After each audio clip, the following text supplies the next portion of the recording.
Good morning. So this is from Deuteronomy chapter 4. And I won't read the whole section, but I just want to read the relevant section for this morning. So Moses is talking to the people of Israel as they prepare to enter into the promised land. And this is what he said.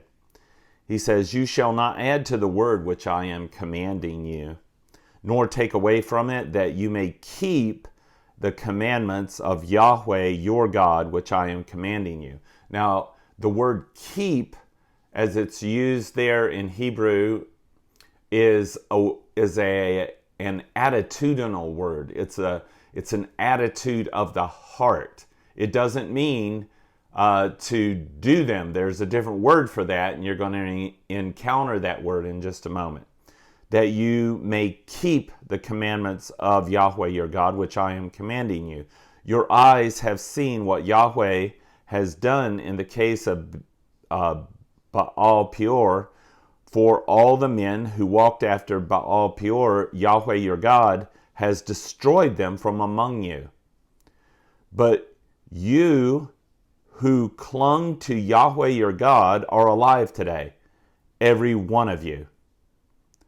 See that I have taught you these statutes and judgments, just as Yahweh my God commanded me, that you should do thus in the land where you are entering to possess it.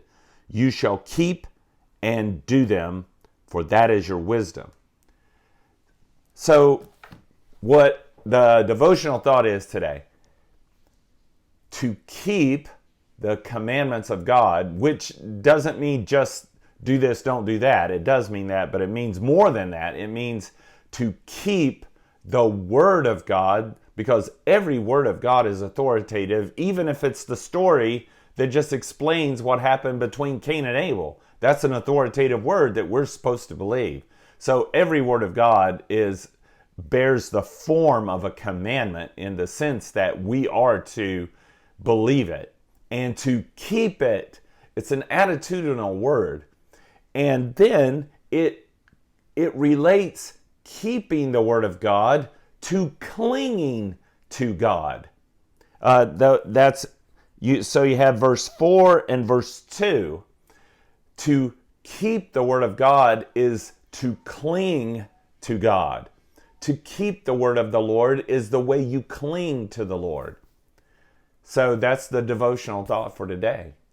That how do you hold on to God? How do you cling to God? How do you grab the fringe of Jesus's holy garments and hang on to Him and believe Him and trust Him?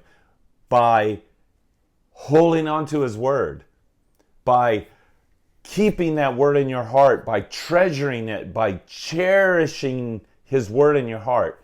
That's how we cling to Jesus.